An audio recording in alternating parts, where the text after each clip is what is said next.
We are getting closer to the end of the 1920s and one of the most challenging local to global saves in all of TEW IX. The state of the wrestling industry is crumbling, but our company continues to put on the biggest nights in company history. But will that be enough to keep our doors open? We've kicked off the Derby, and we are right in the middle of a huge event, heading straight for our biggest event, the spectacle of amazing grapples. And as we approach our next event, we do have a little bit of contract management as we offered an exclusive handshake contract to Joel Cartwright. After we've seen the numbers that this man is putting up, we gotta lock him down. We do not want him getting poached by Southern Pro Wrestling. So that means we've now got Albie Dewberry, Bronson Fraley, and Joel Cartwright on exclusive deals, meaning they are members of the WHAM and only members of the WHAM. Now, of course, there are some other names that I'm looking to add this kind of contract as well with guys like Neil Allman, possibly Kuni Hashiguchi, and anyone else that shows true promise and talent that might end up getting nabbed by SPW. And one last thing that I want to do is I'm going to employ a little bit of a strategy here while we have yet to reach financial danger. There are a few wrestlers that I got my eye on that we'd have to pay to travel for. They're not even in America, but they are unemployed. So my hope is that we can sign them to 1 to 2 appearances and get them to relocate themselves naturally, as we would be their only employer. It's not guaranteed to work, but it is a possibility. So we're going to send a contract over to Dean Grunge. We're only doing 2 appearances for every single one of these contracts. And we're not going to go crazy with the amount of guys that we send these contracts to, because we are going to have to pay their travel at least once. Fumihiko Onada is another guy that we're going to send a contract to. And we are able to get both of them to agree. I don't know necessarily when I'm going to put them on the show, but I'm hoping that this plan will work. And if it does work, I might just make them exclusive, because they do have some stats these Mid-South gentlemen just do not possess. For example, Dean Grunge is nearly exceptional in brawling and has great technical skills. He's got some really solid consistency in other fundamentals and physical aspects, as well as good performance skills. And then Fumihiko has just great fundamentals and physical ability all the way down the board. And with a star quality of 79, this man's got some good potential as well. Even got some experience. Not a lot, but some. And you can see Albie Dewberry leaving the CWB as he is now exclusive to the WHAM. And we also get Diego Barragan to relocate and now residing in Mid-South. So he's one of the guys that we signed before the Derby, and he actually decided to relocate to the Mid-South. So we're going to give Diego Barragan a new contract that does not cover any of his travel.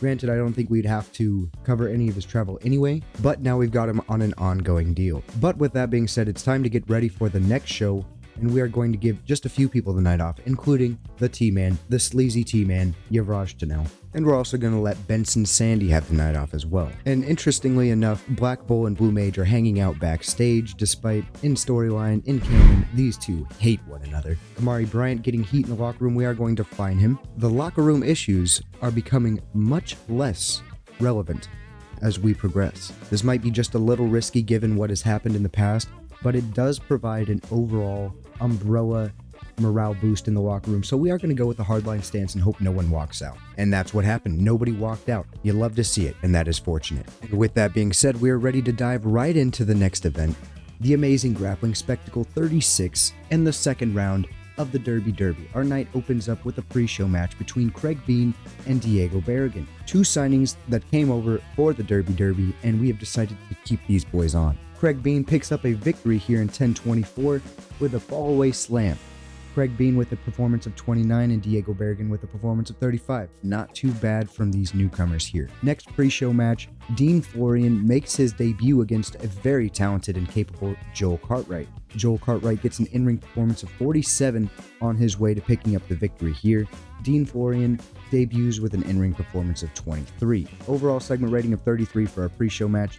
And now getting the show started, we see Wayne Blankenship and Kyson Mays in a segment. While Kyson Mays was making his way to the ring, Wayne Blankenship would blindside the junior heavyweight, carrying out a brutal attack. Blankenship would leave Kyson Mays battered and beaten, needing medical attention. While Kyson Mays was tended to and eventually taken out of the ring area, Wayne Blankenship would insert himself into Kyson Mays' place in his match. So Blankenship, not happy about taking multiple losses from Kyson Mays, Blankenship feels that he is above that level, and Kyson Mays calling Blankenship out, and we see some heel tactics here from our man, Wayne Blankenship. Now the next match would be Blankenship and RT Lincoln. A little unfortunate that our match here is actually scoring less than both of our pre-show matches, but whatever. RT Lincoln had an in-ring performance of 22, and Blankenship gets an in-ring performance of 27 on his way to picking up the victory, and the crowd is at white hot. In our next segment, we get a booming 59 rating because we had our boy Levi Andrews working the crowd here well, because we had our boy Levi Andrews here on the mic. Levi Andrews is in the ring, ready to make an announcement. Andrews states that his junior heavyweight championship opportunity has been made official for the Spectacle of Amazing Grapples. In anticipation of this huge matchup, Levi Andrews has decided to schedule a tune-up match for Albie Dewberry. So that would bring on the next match with Albie Dewberry taking on JP Cromwell. Albie Dewberry turns in an in-ring performance of 49 like the champion that he is. And then we also see JP Cromwell picking up the victory, though only getting an in-ring performance of 21. So the big giant heavyweight beats on the junior heavyweight, and he needed some Levi Andrews distraction and interference to get it done. Albie Dewberry was holding his own. He was performing well against this very large man, but ultimately Levi Andrews provides an element of distraction and interference, getting involved in this match, ultimately costing Albie Dewberry the contest. Now, this match got a segment rating of 40. Great job from these two established veterans here, Friedrich Herzog, Sebastian Morales in the Derby, and Sebastian Morales picking up the victory and earning himself a spot in the final of the Derby. Now, Sebastian Morales is a fixture over at Viva La Lucha. He's very talented. You can see that by his in-ring performance of 50, and Friedrich Herzog did his part with an in-ring performance of 42 as well. Great ratings here from this match comparatively. And what we do know now is that Sebastian Morales will be competing for the heavyweight championship at the next event, and he does get that victory with a surprise roll-up over Friedrich Herzog, a quick pin. And then we get another segment rating of 40, this time from our homegrown talent. You'd love to see it. We got Neil Allman defeating Bronson Fraley in a monumental moment, as Neil Allman would be the one to end Bronson Fraley's very long and tenured reign as heavyweight champion. Neil Allman finally does what he has been needing to do with an in-ring performance of 43, becoming the heavyweight champion of the Wham. And we just see the night close out with a segment rating of 60, great numbers here, and Neil Allman overcome with emotion after becoming the new heavyweight champion, soaks in the moment and celebrates with the fans. He grabs a microphone, claiming that this is a huge victory, but there is still work to do and the Derby is not over. Allman was unaware of the presence of JP Cromwell during the match, and JP Cromwell doesn't get physically involved in this match, but he does make an appearance at the curtain, which grabs Bronson Fraley's attention. Bronson Fraley has been butting heads with Levi Andrews for quite a while, pretty much ever since the passing of Frank Norris. And JP Cromwell, Levi Andrews' big bodyguard, distracting Bronson Fraley and creating an avenue for Neil Allman to take advantage and end the match. And Neil Allman is fantastic in the performance category. He does not need a script. We can allow this man to improvise and to truly boost up our ratings here. Now we end with the best show we've had thus far with an overall rating of 43.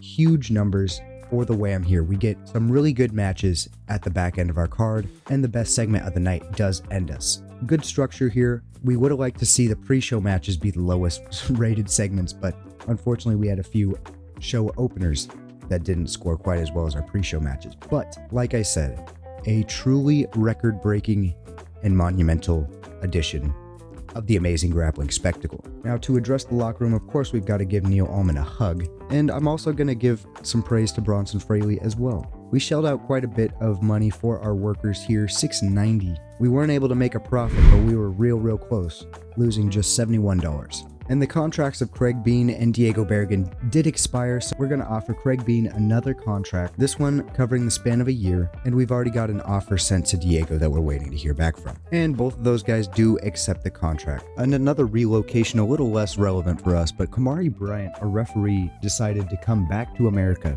and now resides in the Mid-South. And with that being said, we are here at the Spectacle of Amazing Grapples 1928, the biggest event of the year. We've got a huge crowd of 193 people here in Tulsa, Oklahoma, and we're ready to get started. Our pre-show matchup Brian Hatcher, Diego Berrigan. We haven't seen Brian Hatcher in quite a while, so we wanted to get him here in some pre-show action. We got most of the roster participating here tonight, but not the entire roster. We can't run up the bill too much, but we get a pretty good start here with a segment rating of 30, Brian Hatcher performance of 29, and Diego Berrigan with a performance of 39. Very nice. And then up next in another pre-show match. This is a little unfortunate that this was a pre-show match, but unfortunately we didn't have anything relevant or meaningful for Friedrich Herzog to take part in tonight, but we get a 41 rating in a pre-show triple threat between Randy Edson, John Wolf, and of course Friedrich Herzog, who takes home the victory here. And you can see just Friedrich Herzog justifying his pay and his travel bill that we continue to foot. But as our show gets started, we've got Bronson Fraley, not the heavyweight champion. I must admit that was a little strange to say, but Bronson Fraley, in a rage, takes down Craig Bean in just over 10 minutes. Bronson Fraley turns in an in-ring performance of 42, and Craig Bean had an in-ring performance of 27 despite being off of his game a little bit. Not the worst way to start the show, but we could have done better here, but overall, segment rating of 29.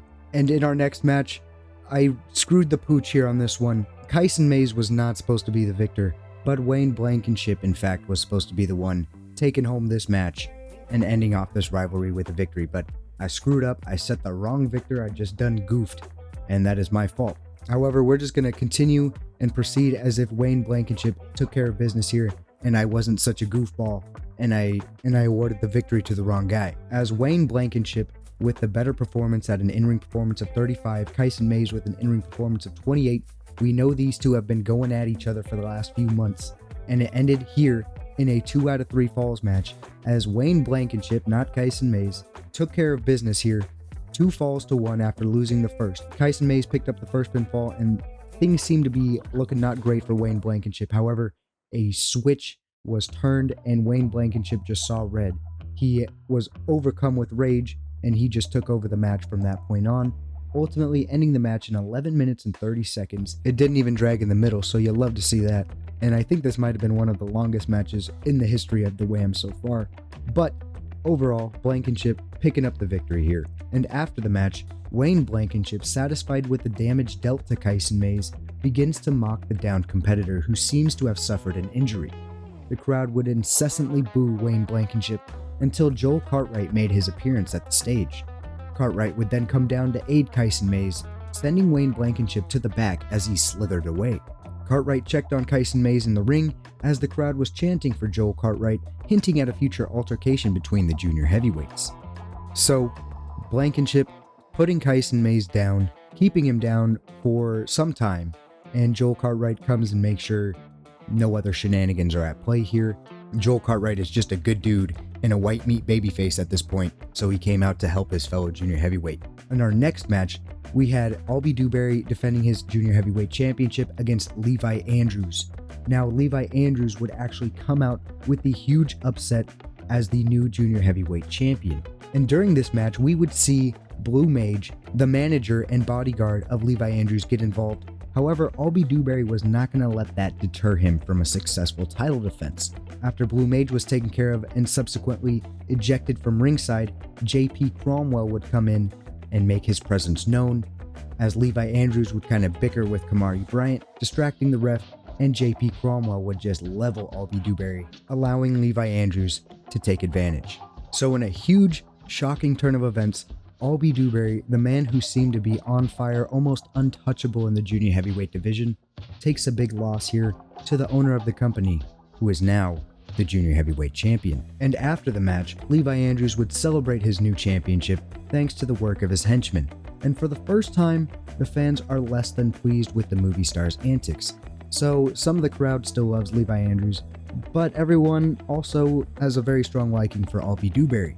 So the crowd was really conflicted here on who they wanted to cheer for, and the crowd was exposed to the true egomaniac personality of Levi Andrews. And they're not too sure how to feel about that. But moving on to the next match. And we've got Sebastian Morales and Neil Allman putting on a comparative banger to end out the third iteration of the Derby and the spectacle of amazing grapples. We wanted these boys to go out and steal the show.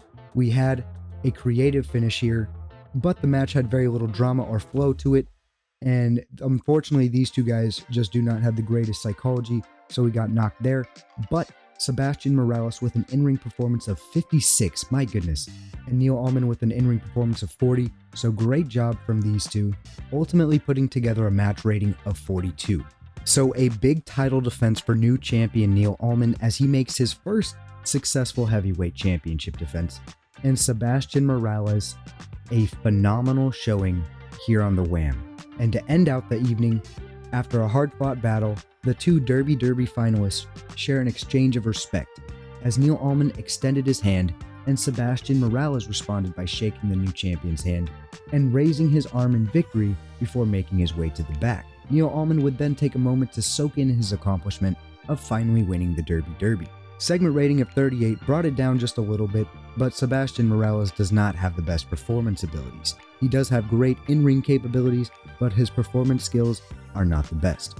But overall, a huge night for the Wham, another great show with an overall rating of 42, and we saw some big moments here as Neil Allman defeating Sebastian Morales to win the Derby and retain the Wham Heavyweight Championship, as well as Levi Andrews unseating Albie Dewberry as the Junior Heavyweight Champion as well. We've got a few things brewing up between the Junior Heavyweights down at the undercard, and of course Bronson Fraley is going to be a man on a mission now that he's lost his championship. And we're going to just give some praise to our big names, Neil Allman and Albie Dewberry, for a great performance. We had great ticket sales, $1,930 generated from our ticket sales and $94 in our merchandise, but we shelled out a whole bunch of money on our workers, and we ended up with an overall loss of just $116. And thanks to the absolute atrocious state of professional wrestling in the United States, we are still not gaining another popularity point despite putting on 3 really good shows. And after that show, John Wolf's contract has just expired. I think we're going to bring him on for another year. He's got a good personality, that class clown personality, and he does not perform too poorly as well in the ring. And Sebastian Morales gone back to Viva La Lucha, and unfortunately, I don't think we can afford to foot his travel bill every single time right now. So we are going to say, see you later to Mr. Sebastian Morales. This has been a huge episode for the Wham, and things are only going to get bigger. So make sure you stay tuned, make sure you like the video, and subscribe to the channel so you know when the next video comes out, because that's going to do it for us here. And thank you to everyone who has subscribed to the Real 1 tier on Patreon. You guys are awesome. I appreciate your support very much. We've got some big things coming, so make sure you stay tuned. But as for me, thank you for watching, and I'll catch you in the next video. Take it easy.